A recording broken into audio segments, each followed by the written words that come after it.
오늘 우리 시민 여러분들이 큰 선물을 받는 날인 것 같습니다.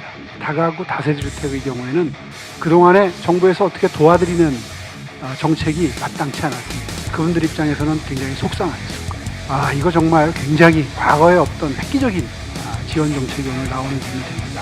아까 대통령님 10년 동안 10조 도와주신다고 하니까 정말 힘이 납니다. 그분들께 오늘 아주 복음과 같은 고맙습니다.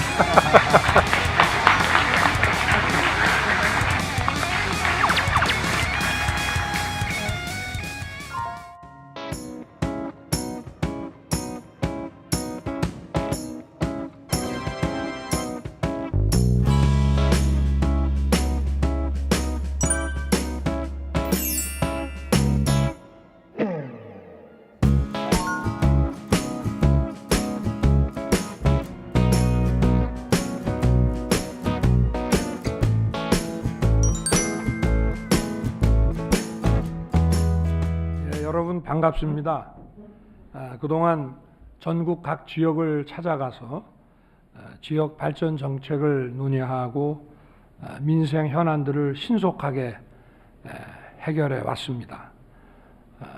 각 부처들이 각자 그 현장에서 아무리 열심히 뛰더라도 각 부처들이 따로따로 이렇게 민생 현안을 해결하려고 일을 하다 보면 시간이 많이 걸리고, 그래서 문제 해결의 속도가 느리다 보니까 국민들께서 이 변화를 잘 체감하시기 어렵다는 생각을 하게 됐습니다. 그래서 대통령이 직접 이 민생 토론회를 이렇게 하니까 준비 과정에서부터 여러 부처들이 협력해서 다양한 의견도 수렴하고, 또 관계 지방 정부하고도 논의하고, 또 이 토론회가 끝나고 나면은 후속 조치들을 또 체계적으로 하다 보니까 우리 정부 공무원들도 일하는 방식이 많이 바뀌고, 그래서 용산 스태프들도 주말 없이 지금 너무 바빠졌습니다. 그렇지만 이것이 국민들의 삶의 현장에서 일어난 일들을 빨리빨리 파악하고 해결해 드린다는 그 보람감으로 이렇게 하고 있습니다. 오늘 오세훈 서울시장님도 이렇게 참석을 해주시고, 또 국토부 장관, 또 문화체육부 장관도 여기 여러분들의 그 의견들을 많이 듣기 위해서 이렇게 나와 있습니다. 오늘은 21번째 민생 토론회로 도시 혁신으로 만드는 새로운 한강의 기적이라는 주제를 가지고 하겠습니다. 대한민국의 수도 서울을 지역의 관점에서 바라보면서 서울 시민들께서 겪고 계신 어려움들을 풀어드리기 위해서 오늘 이렇게 우리가 모였습니다. 우리가 이루어낸 그 위대한 도약의 역사를 흔히 한강의 기적이라고 표현합니다. 산업화를 이뤄내는 과정에서 한강을 품고 있는 서울이 큰 역할을 담당했습니다. 특히 오늘 이곳 영등포는 이웃 구로와 함께 과거 수출 산업의 길을 열어 한강의 기적을 이끈 핵심 지역이었습니다. 영등포는 1899년 경인선과 1905년 경부선이 개통한 이후에 교통과 물류의 요충지로 자리 잡았습니다. 특히 1962년 경제개발 5개년 계획이 추진되기 시작하면서 영등포와 구로 지역은 수출 산업의 전진기지 역할을 했습니다. 1977년 우리가 처음으로 수출 100억 불을 달성했을 때 이 지역에서만 11억 달러를 수출할 정도로 큰 역할을 했습니다. 하지만 지금 영등포는 과거의 명성이 무색할 정도로 여러 어려움을 겪고 있습니다. 무엇보다 산업 트렌드가 변하고 도시 기능이 바뀌면서 원도심 노후화가 가장 큰 문제입니다. 이는 비단 영등포만의 문제가 아닙니다. 서울 전체의 고민이라고 할 수 있고, 또 우리나라 많은 도시들이 갖고 있는 고민하고 마찬가지입니다. 현재 서울의 전체 주거지 가운데 아파트가 아닌 저층 주거지가 42%에 달하고, 이 중에서 사업 여건이 불리해서 재개발이 어려운 노후 지역이 87%나 됩니다. 영국 경제주간지 이코노미스트의 가장 살기 좋은 세계 도시 순위에서 서울은 오사카, 도쿄, 싱가포르에 이어서 아시아의 4위를 차지했고 세계적으로도 60위권 안에 들어 있습니다. 그러나 삶의 질이 골고루 높다고 하기는 어렵습니다. 이러한 불균형을 하루속히 해소하고 주민들께서 서울의 어디서나 높은 삶의 질을 누릴 수 있도록 만들어야 합니다. 특히 영등포와 같은 원도심을 확실하게 혁신해서 새로운 활력을 불어넣어야 합니다. 오늘 영등포를 새롭게 탈바꿈하고 서울의 경쟁력을 강화하는 방안을 여러분과 함께 만들어서 빠르고 힘있게 추진해 나가겠습니다.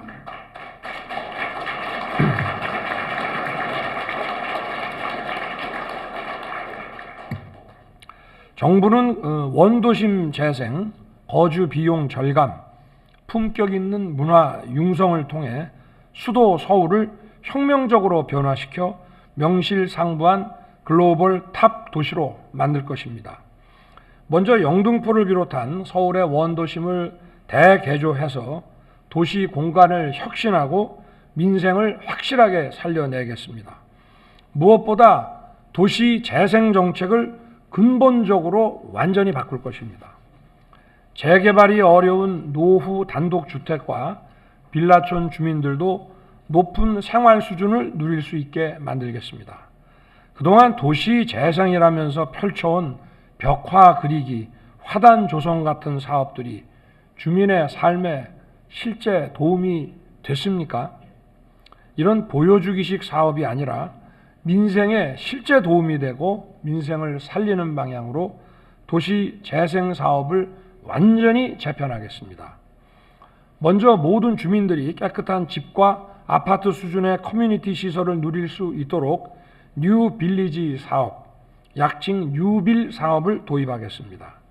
뉴빌 사업은 주로 10호에서 50호 규모의 노후화된 단독주택과 빌라를 새로운 타운하우스와 현대적인 빌라로 재정비하는 사업입니다. 정부는 이 노후주택 정비 자금을 저금리로 융자해주고 또 주차장, CCTV, 운동시설을 포함한 주민 공동시설 설치를 재정적으로 지원할 것입니다. 그동안 집을 다시 짓고 싶어도 엄두조차 낼 수 없었지만 이제 몇 가구만 모여도 뉴빌 사업을 통해 깨끗한 새집과 편리한 커뮤니티 시설을 누릴 수 있습니다. 올 하반기부터 바로 시범사업 공모를 시작하여 내년부터 본격적으로 사업에 착수할 것입니다.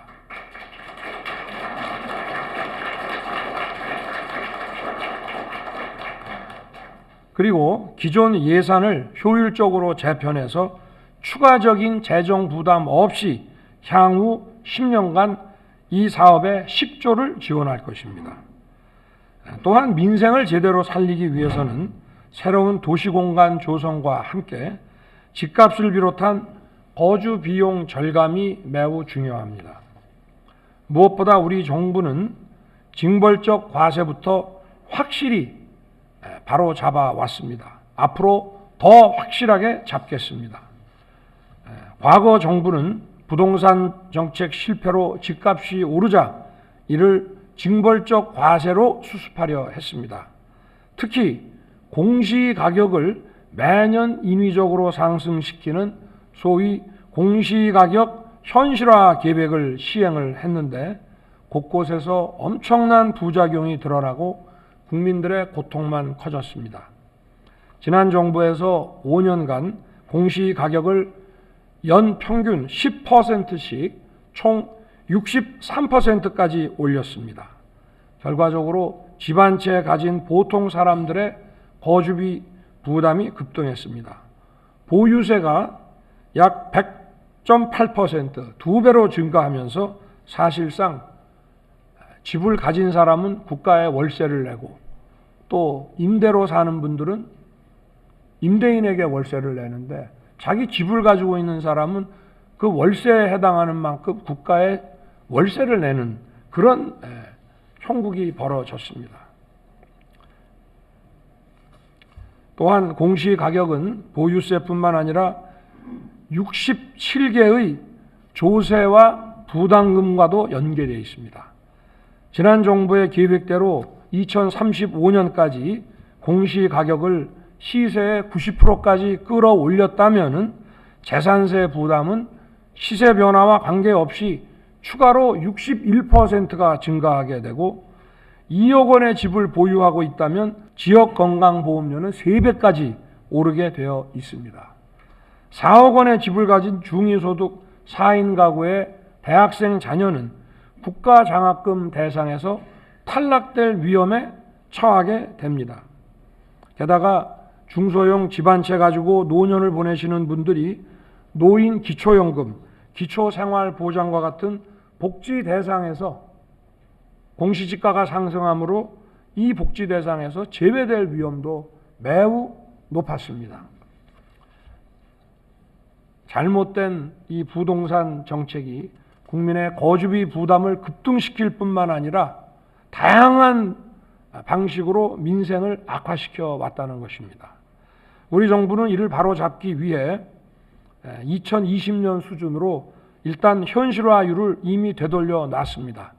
정부 출범에서 이 부분을 가장 먼저 시작을 해서 이거는 2020년 수준으로 되돌려 놨습니다. 그러나 이것은 우리가 법을 개정할 수 없기 때문에 대통령 시행령을 통해서 일단 한 것이고 이거는 일시적인 조치고 아직도 많은 국민들께서 공시가격이 또 앞으로 오르게 되면 어떡하나 걱정하고 계십니다. 우리 정부는 더 이상 국민들께서 마음 졸이는 일이 없도록 무모한 공시가격 현실화 계획을 전면 폐지할 것입니다.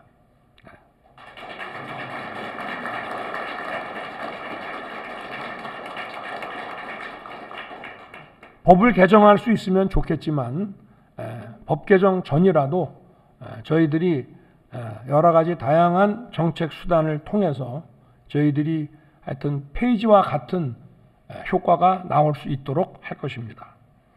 시장을 왜곡하고 민생의 어려움을 가중시키는 무리한 과세로 더 이상 국민을 힘들게 하지 않겠습니다. 뿐만 아니라 우리 정부는 국민들의 보유세 부담도 많이 덜어드렸습니다. 영등포구의 한 30평대 아파트는 2021년에 재산세와 종부세를 합한 보유세가 559만 원이었습니다. 그러나 우리 정부가 출범하고 2023년에는 328만 원으로 약 220만 원을 줄였습니다. 아울러 고금리와 고물가 영향으로 전 월세에 살고 계시는 국민들의 주거비 부담도 커지고 있습니다.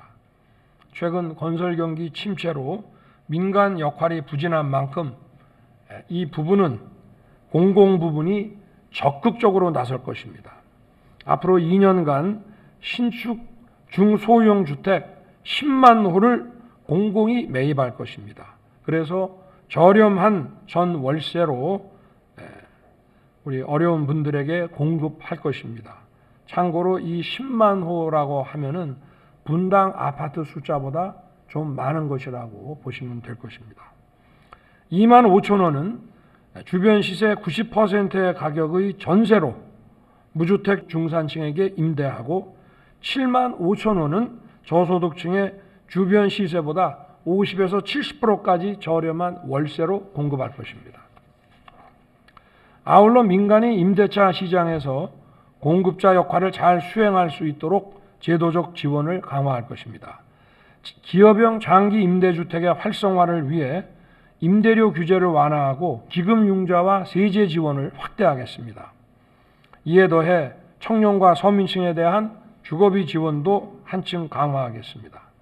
작년부터 청년들에게 최대한 30만 원을 지원했던 전세 반환 보증 보험료를 올해부터 모든 연령으로 확대했습니다. 최대 월 20만 원을 보조해주는 청년 월세 지원 사업도 이거는 보증금 5천만 원 이하에만 원래 해당이 됐었는데 보증금 상한제를 폐지하고 지원 기간을 1년에서 2년으로 늘릴 것입니다. 아울러 저소득층에 지원하는 주거급여 지원 대상도 확대할 것입니다. 우리 정부가 출범할 때 134만 가구가 대상이었는데 올해 145만 가구까지 늘렸습니다. 지원 금액도 2조 7천억에서 3조 4천억까지 확대했습니다. 서민들의 어려움을 더 덜어드릴 수 있도록 임기 내에 150만 가구 4조 3천억 원까지 확대할 것입니다. 이러한 주거부담 경감 정책과 함께 서울의 문화예술 인프라도 꼼꼼하게 다시 정비하겠습니다. 서울이 다른 지역들에 비해서는 비교적 문화예술 환경이 나은 편입니다만은 950만에 달하는 서울의 인구와 국가 수도로서의 위상을 감안하면 결코 만족스럽다 할 수 없습니다. 특히 문화예술 인프라에 격차가 있고 기존의 시설들은 또 노후화되어 있어서 전면적이고 지속적인 재정비가 필요합니다. 이러한 측면에서 영등포구에서 물레동에 추진하는 예술의 전당 사업과 서울시가 여의도 공원에 추진하는 제2세종문화회관 건립 사업이 속도감 있게 추진될 수 있도록 신속한 투자 심사 진행 등 제도적 지원을 아끼지 않을 것입니다.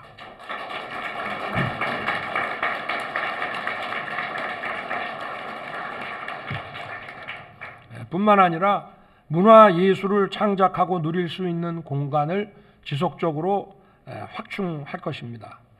노후화된 공간은 신속하게 리모델링하고 국립문화예술시설이 조성되는 지역을 문화예술 거점으로 활성화시킬 것입니다.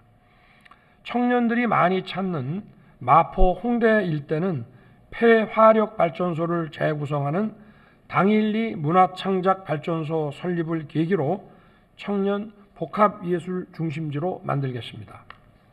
서울역, 명동, 남산 일대는 구 기무사 수송대 공간을 재구성하는 서울역 복합문화공간과 남산 자유센터를 활용하는 남산 공연예술창작센터를 조성하여 공연예술의 중심지로 만들겠습니다. 우리가 지금 있는 이 물레예술공장은 원래 철공소였습니다. 저도 학창시절에 이 동네에 사는 친구 집에 와보면 하루 종일 쇠를 가는 그런 소리를 바로 들은 곳입니다. 이 철공소에서 복합문화공간으로 재탄생된 것입니다. 이렇게 문화적 상상력은 도시에 새로운 활력을 불어넣고 시민들의 삶을 풍요롭게 만들 수 있습니다. 저와 정부는 서울이 K컬처를 대표하는 문화도시이자 세계인의 눈길을 사로잡는 매력적인 도시가 되도록 적극 지원할 것입니다.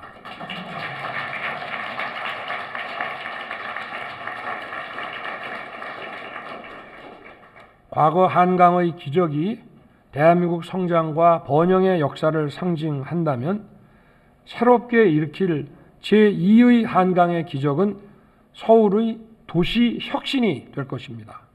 대한민국 수도 서울을 파리, 뉴욕, 런던을 넘어서는 글로벌 인류 도시로 발전시켜 국가 제도약의 발판으로 삼아야 합니다. 저는 우리 오세훈 서울시장님과 함께 이 서울을 혁신의 도시로, 세계적인 인류 도시로 만들겠습니다.